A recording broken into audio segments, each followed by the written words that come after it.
Olá pessoal, tudo bem? Eu sou Alessandra Siniscalchi, professora aqui do setor EAD. Eu sou advogada, ex-concurseira, concursada, então, estou falando aqui de igual para igual. Vou começar com vocês o curso de português. Eu tenho bastante experiência com bancas, né? Não apenas uma só, enfim, já prestei diversos concursos, tive sucesso em alguns deles. Ah, então, também já tenho uma experiência e uma bagagem lecionando. O primeiro ponto que a gente vai abordar do edital de vocês, e que é até interessante, porque vocês já começam a se familiarizar com alguns termos, ou relembrar, né? Por exemplo, o sujeito, acho que todo mundo sabe mais ou menos, né, quem é. Mas advérbio, o que era advérbio mesmo? Então, a gente vai ver conceitualmente, né, todos esses pontos, porque eles fazem parte, sim, do edital, mas o estudo dos textos, quando a gente começa a trabalhar um texto para fazer uma interpretação de texto correta, a gente tem que mais ou menos saber também cada palavra, né, e a sua função dentro daquela oração, daquele período, daquele contexto, tá? Gramática, português, interpretação de texto não é nada tão complicado, né? Eu juro para vocês de coração que não é. E também não é assim tão chato, né? Sai desse corpo que não te pertence, porque pode ser, sim, muito divertido. Sabe quando isso se torna divertido? Quando você aprende realmente as regras de verdade e você começa a acertar as questões e a perceber que não era, assim, um bicho de 7 cabeças. Isso acontece, eu prometo para vocês, já vi acontecer aí N vezes, né? Mas exige paciência, exige dedicação. O que acontece muitas vezes com a gente, quando a gente resolve prestar um determinado concurso, ou quando a gente já vem num ritmo de concursos, enfim, é que a gente tende, né, a começar a iniciar os estudos pelas matérias com as quais temos mais afinidade, né? Então, se você presta para uma área fiscal, você quer começar por matemática, matérias de exatas. Se você vai prestar para a área jurídica, você quer começar pelas matérias de humanas. Isso é natural. Porém, quando fazemos, né, uma prova de concurso público, enfim, fazer a prova, na verdade, engloba todo o processo, né, desde o momento que você decidiu prestar o concurso, né, passando por toda a batelada, né, de estudo e tal, até o momento de efetivamente fazer a prova. Então, o fato de começar pelas matérias com as quais temos mais afinidade, faz com que as matérias com as quais temos menos afinidade vão ficando para trás, né? E a gente vai deixando. E são sempre aquelas que são penalizadas, porque humanamente impossível, né, muitas vezes, abordar o edital inteiro aí, né, ipsis literis aí, né, do começo ao fim, cada centímetro dele, né, muitas vezes a gente trabalha, estuda, enfim, fica difícil cumprir, né, não algumas matérias, mas alguns tópicos, e às vezes a gente penaliza, né, aqueles com os quais temos menos afinidade, mas de repente, por exemplo, né, estudar português hoje, né, quando você já não está mais na escola, né, já está numa fase da vida aí mais madura, né, supomos, então você com certeza vai ter mais facilidade, você vai olhar com outros olhos, você vai entender de uma maneira diferente, né, ou pelo menos entender. Então, vale a pena sim se dedicar, até porque é uma matéria muito cobrada e como a gente, né, vive um momento, vive já há muitos anos, né, esse momento de muita competitividade em concurso público, não há que se falar em abandonar uma matéria. Na hora da prova eu me viro, eu vejo o que eu faço. Você quer passar num concurso, você quer ser aprovado num concurso, no concurso dos seus sonhos. Não existe na hora da prova eu me viro, não existe vou jogar com a sorte. Sorte é uma palavra que, me desculpa, né, mas por toda a experiência que eu tenho, que não é pequena, eu passei em 7 concursos e prestei, acho que 5 vezes mais. Sorte não existe, tá? Então, existe uma coisa chamada preparo, disciplina, preparo, compromisso, isso existe. Sorte, se resolver na hora da prova, com o tempo correndo, né, com tudo ali em cima de você, se você quer levar a sério, se você precisa do resultado, se você não tem escolha a não ser aprovado, você precisa sim investir em todas as matérias, ok? Vamos começar agora com interpretação de texto, portanto, que é uma parte inicial aí, né, do edital, e já vou apresentando para vocês aí as diversas classes de palavras, né? Vamos começar então. Primeiro, eu separei, né, algumas informações que pela minha experiência, eu sei que as pessoas, sem querer querendo, acabam cometendo, né? Quanto à leitura, compreensão, interpretação de texto. Agora tá uma moda, né? Vamos simplificar a coisa, eu sou uma pessoa muito prática. Então, agora tá uma moda de não é interpretação de texto, é compreensão. Não. Peraí, compreensão, depois é interpretação e depois é análise. Vamos combinar assim, ó, você lê o texto do jeito que ele deve ser lido, com calma, com tranquilidade, você entendeu o texto, compreendeu o texto, ponto final, tá? O que muda, muitas vezes, aí eu vou apontar para vocês quando isso acontecer, é o que a questão pede, né? Se ela pede que depreende-se do texto, enfim, umas palavrinhas aí que também não tem nenhum segredo, mas de resto eu falo em interpretação de texto, ponto final. O que interessa para a interpretação de texto é ler o texto da maneira adequada. Primeira, né?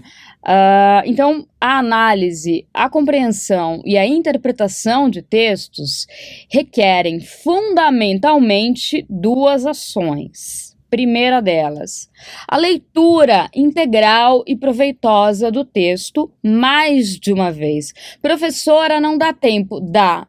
Para mim sempre deu, eu era concurseira também, não tinha dificuldade com texto, mas tinha dificuldade com outras matérias, né, de exatas, por exemplo. Então o tempo para mim também era precioso. Então, fazer essa leitura integral do texto e proveitosa mais de uma vez, e para isso você precisará ler o texto com calma, fazer uma primeira leitura, né, caneta em cima da mesa, tal, você tá lá lendo o seu texto como se estivesse no sofá da sua casa. Professora, eu não vou ter essa calma, porque eu já me apavoro de cara quando eu vejo português, língua portuguesa. Então, sabe o que você vai fazer para adquirir essa calma? Meditar. Não vai meditar, você vai treinar na sua casa, treinar a leitura. Treino é tudo, gente, não tem segredo, né? Não tem o que dizer aí que você pode tirar da cartola, assim, uma mágica na hora da prova e, nossa, uau, funcionou. Nossa, mas funcionou com o primo do vizinho, da cunhada, do cachorro, do tio. Não, gente. Eu sou advogada, né? Também funcionou com quem assina embaixo CPF, RG, residência, comprovante, tudo, né? Não é essas coisas assim de eu vi falar e parece que. Você tem que ser seletivo. né? Uma das dicas, acho que mais importantes para concurso público. Seja seletivo com as informações que são importantes para você. Não é qualquer informação que lhe servirá. Nossa, mas aquele professor fez uma apresentação linda, super detalhada, super abrangente sobre um tema XYZ, ele domina o assunto, bom para ele, cai na sua prova? Não, portanto, não interessa. Seja seletivo com as informações, tenha o edital em mãos, saiba, né, ler o edital, interpretar o edital corretamente, né, veja direitinho aí os pontos que são cobrados e acompanhe isso detalhadamente, né? Siga ipsis literis aí cada ponto, mas também saiba interpretar, porque às vezes ele pode ser um pouco mais extensivo do que o que consta ali. Isso você aprende com a gente, né? A gente sempre faz essa interpretação aí do edital para saber se uma matéria não cai ou se ela cai, um tópico não cai, né? Ou se ele cai dentro de outro. Ok? Isso é importante, não adianta, né, seguir apenas como um robozinho. Eu vou voltar aqui então. Leitura integral e proveitosa do texto, mais de uma vez. Para isso você precisará ler o texto com calma, dar a entonação correta ao texto, respeitando paradas e pontuações, ou seja, observando o ritmo do texto. Isso facilita muito a compreensão, porque você acaba entrando no ritmo do autor, de quem escreveu. Você sai do seu ritmo, né? E você entra no ritmo do autor. Fica mais fácil compreender as palavras, de repente, o que ele quer dizer, muitas vezes. E aí, com isso, você vai poder formar o seu entendimento sobre o texto como um todo, né? O seu entendimento baseado na visão do autor. Não é o seu entendimento baseado nas suas experiências, na sua bagagem, tá, pessoal? Toma cuidado. A gente vai trabalhar ao longo do curso todo diversos tipos de textos. As bancas, muitas vezes, pedem textos mais capciosos para justamente pegar o aluno, né, numa situação que ele fique mais vulnerável. Por exemplo, algo sobre política, algo sobre religião mais difícil. Eu não vejo bancas abordarem esse tema, mas filosofia, de repente, pontos de vista que podem ser contraditórios. Contraditórios como, né? Contraditórios entre a sociedade, entre as pessoas, né? Vai interessar para a banca o seu ponto de vista, se você é a favor ou contra uma coisa ou outra, não vai interessar. Muitas vezes não fica tão óbvio assim que o seu ponto de vista vai influenciar a leitura do texto, mas somos humanos, né? Então aquilo já está ali arraigado na nossa cabeça, a gente já sabe, né?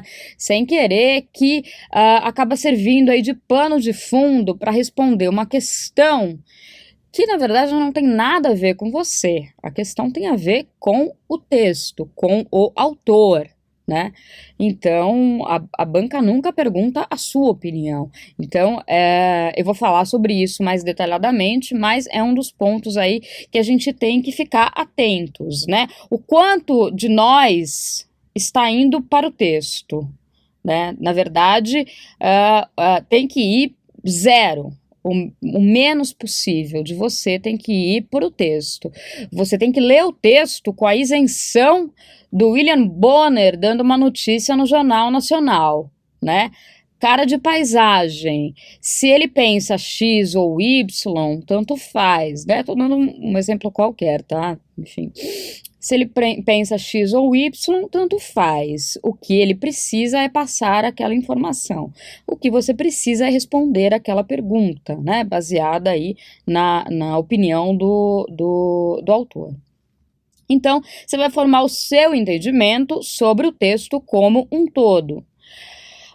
Dessa forma, você vai assimilar o tema abordado pelo autor, então você leu, né, o texto todo, de uma maneira geral.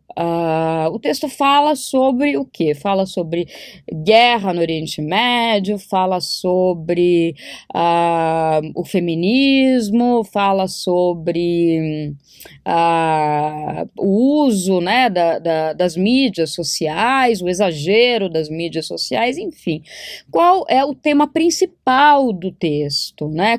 Cuidado para não se perder em informações pequenas que às vezes parecem importantes, mas que não são o tema principal do texto. O tema principal é outra coisa. A gente vai trabalhar exercícios aqui, eu vou trazer bastante para vocês, então vai dar para fazer bem esse jogo.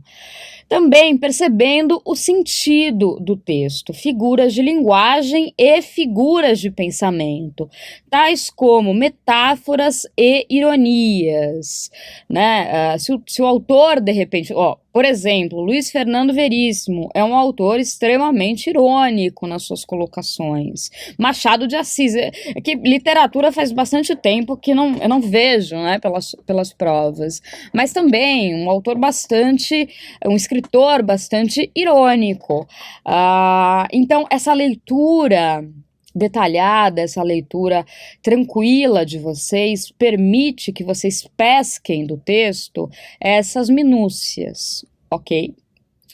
Compreendendo também a conclusão do autor, a partir dos fatos e argumentos trazidos no texto, né? Um texto, em geral, por mais que seja, né, um trecho extraído, né, de uma revista, de um livro, de uma publicação maior, você tem naquele trecho, né, uma introdução, mesma estrutura de um texto dissertativo. Você tem uma argumentação e uma conclusão, via de regra. Estrutura é essa, né? Isso quando a gente tem um texto escrito. Você pode ter charges também, né? Que eu também trouxe aqui para trabalhar com vocês. E a banca perguntar sobre uma determinada charge ali, enfim, sobre o que quer dizer, fazer uma exploração ali sobre o assunto. Que é mais difícil, porque você vai estar trabalhando com um desenho, né? Então, também vale aí o treino. Então, formando o seu entendimento, você vai assimilar o tema abordado, perceber o sentido do texto e essas outras minúcias, esses outros detalhes, e também compreender a conclusão do autor. O segundo ponto importante, imprescindível, tá, pessoal? Entendimento de que todas as informações do texto são do autor, é o que acabei de falar, né? Portanto, a sua opinião, os seus ideais, o seu pré-julgamento devem ser esquecidos, colocados de lado, mas eu não concordo, né? Ok, mesmo que você não concorde, deixe isso de lado, porque isso não faz parte do texto, a sua opinião não está no texto.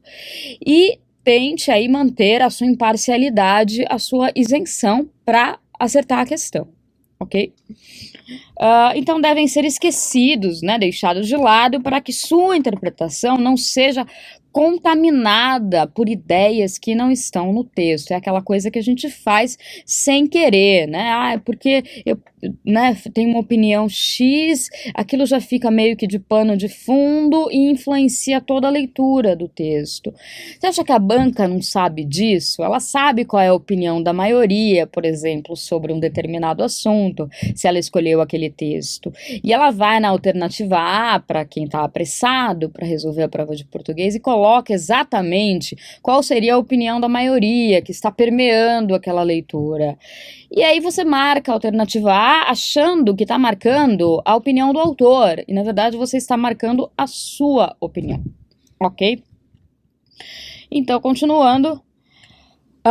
Importante, o texto forma-se apenas por aquilo que está escrito, mas também por aquilo que não está escrito, né? O que quer dizer isso? O que não está escrito no texto você não inventa. Há informações que você conclui e há informações que você ou o seu cérebro inventam, né? Se você tiver aí fazendo uma leitura mais extensiva, que não é a correta. A leitura que você faz é sempre restrita ao texto. Por esse motivo, eu recomendo uma leitura detalhada, sem fazer qualquer tipo de anotação no texto, né? Uma primeira leitura, estamos falando, primeira, segunda leitura. Sem fazer nenhum tipo de anotação ou grifo. Novamente, ao fazer isso, você estará interferindo em um espaço que não é seu, preenchendo com notas, palavras, tabelas, flechas que irão atrapalhar sua visualização no momento de responder às questões. E além de desviar seus olhos do que realmente importa, ou seja, o texto, todas essas anotações que estão aqui, por exemplo, são suas. Cabe lembrar aqui que não é, na sua opinião, que o examinador está interessado, mas na opinião do autor, e só. Parece óbvio o que eu estou falando, né? Na prática, a gente vai trabalhar, não é assim tão óbvio, não, a gente escorrega às vezes. Esse hábito não constitui somente uma preferência individual para resolver a prova, mas induz facilmente ao erro. Repense sua forma de resolver a prova. Eu fiz essa observação aqui última porque acho que muita gente já vem de cursos de português anteriores, né? E eu, pelo que eu vejo na internet, tem milhões de conselhos, né? Faz assim, faz assado, faz tabela, faz flecha, já faz toda a análise sintática. O que acontece? Você precisa do texto para responder as questões. Você não sabe ainda o que vai ser perguntado.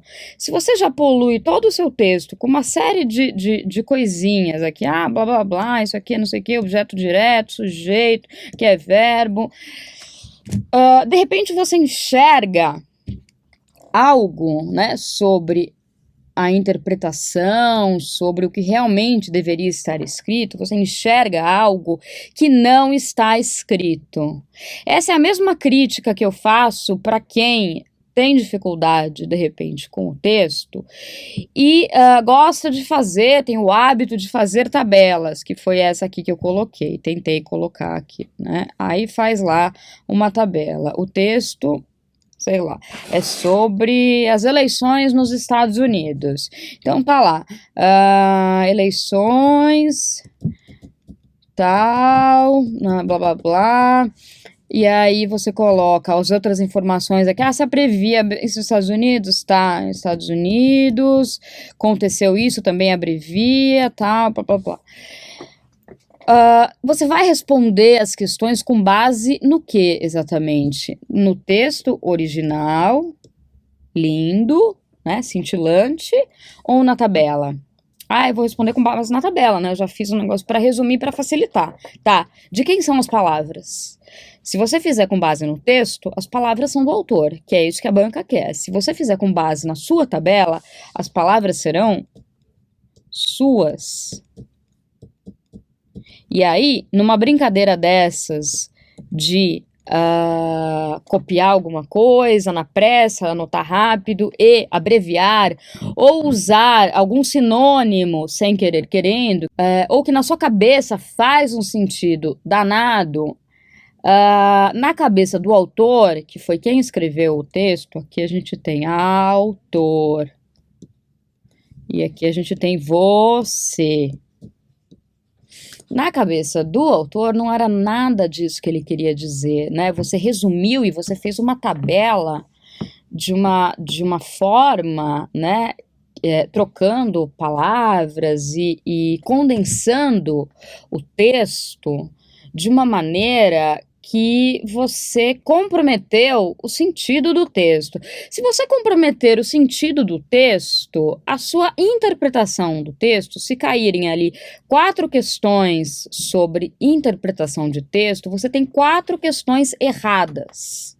pode ter certeza, isso se não cair mais, né? Se não cair com relação a outro texto também e você fizer o mesmo procedimento.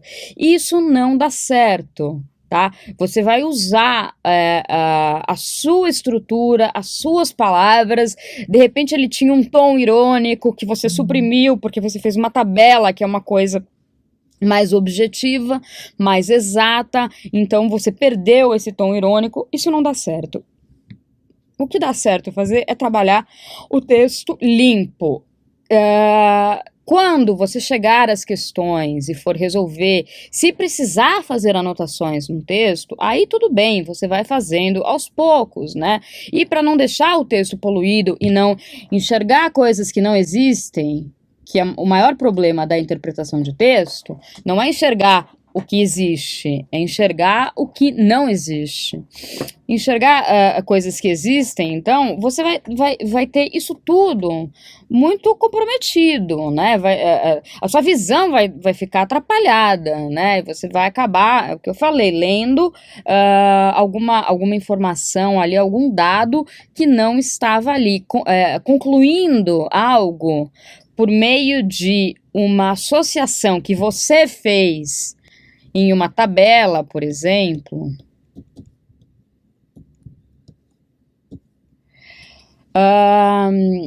que não era a do autor, né? 100% de chance disso acontecer, porque cada um tem a sua forma de ler, escrever e exprimir os seus sentimentos. Escrever é não apenas dar uma informação, mas também exprimir os seus sentimentos.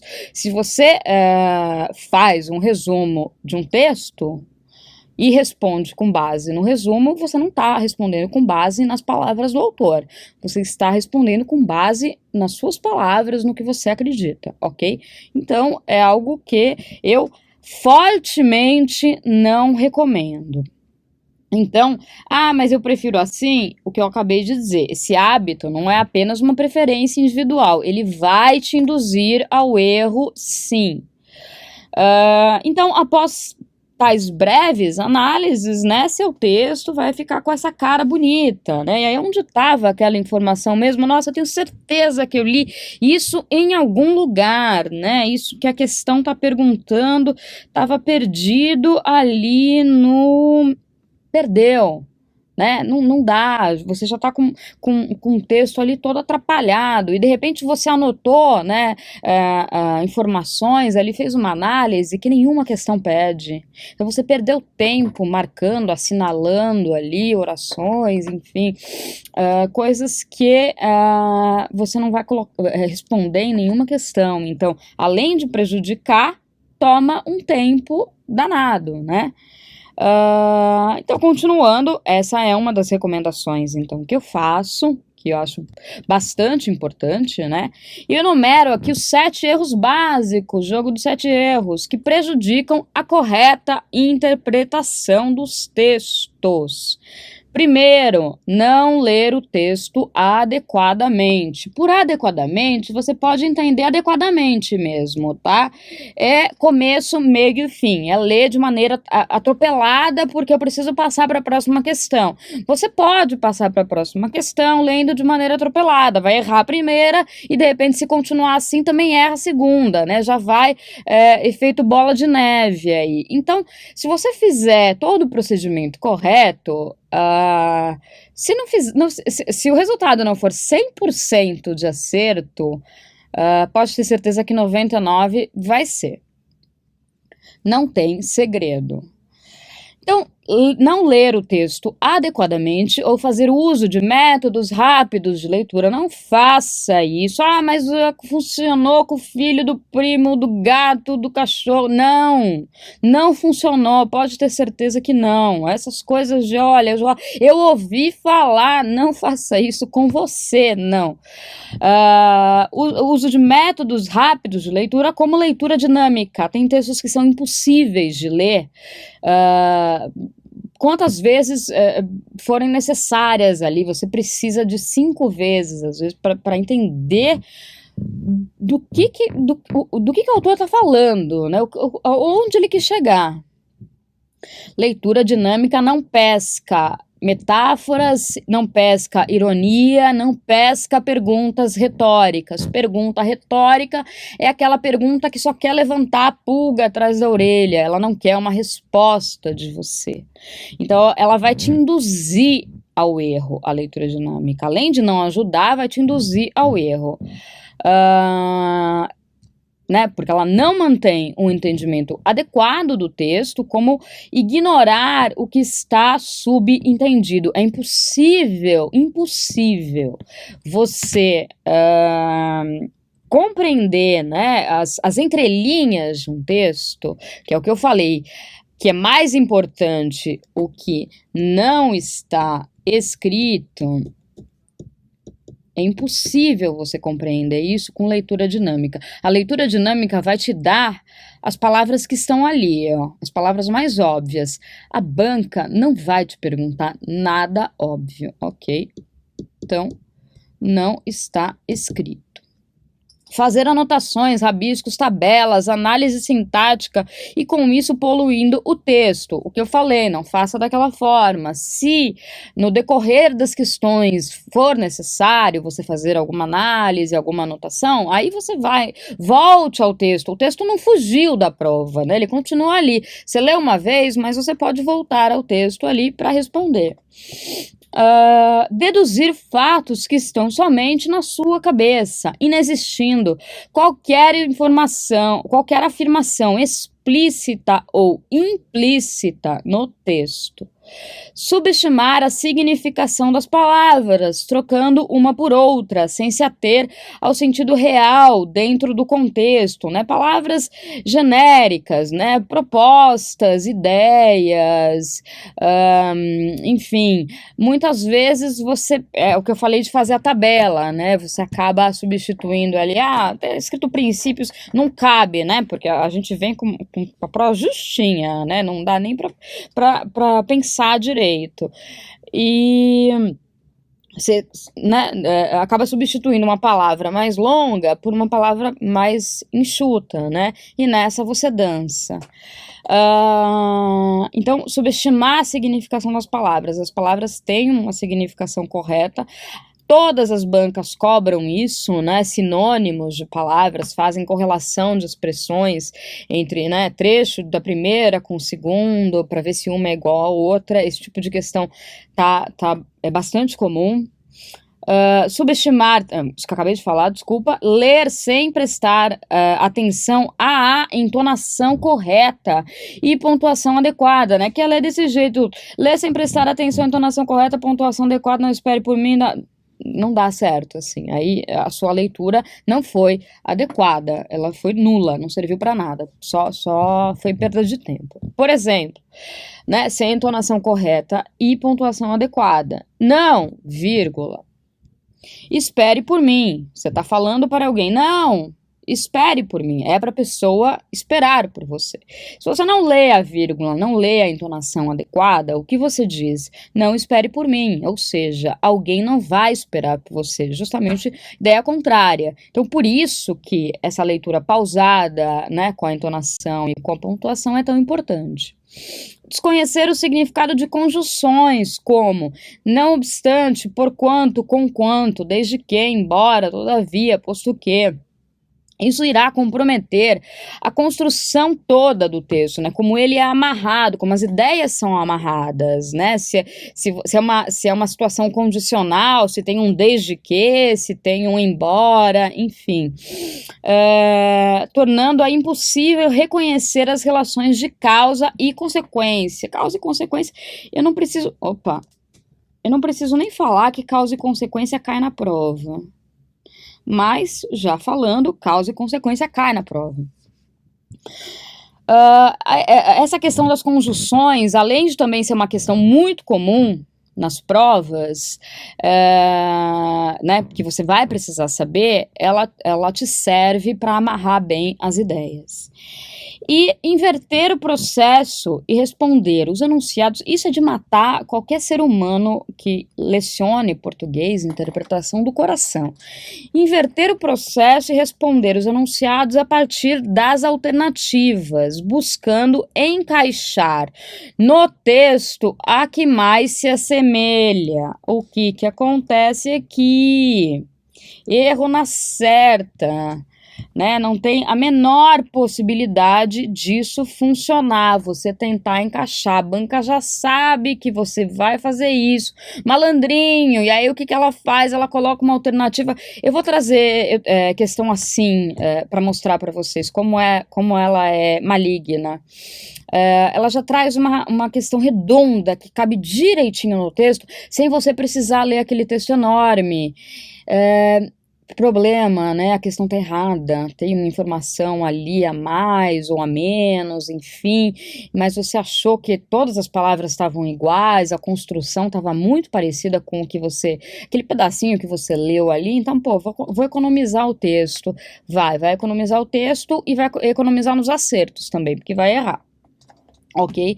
Então, esses são 7 erros da interpretação de texto. Não é uma coisa bonitinha, tá, nossa, que legal, que ideia boa, não. É erros que a gente comete e que chamar atenção para eles, né, faz com que vocês prestem mais atenção e tentem evitar, né, essa fuga do cérebro aí, né, do pensamento para outras coisas que não sejam o texto, ok? A gente vai trabalhar agora alguns textos, aliás, responder algumas questões sobre eles e algumas coisas eu vou demonstrando para vocês aqui na prática, né, como é mais fácil de ver, o jeito que a banca cobra de vocês ou cobrará de vocês na prova, ok?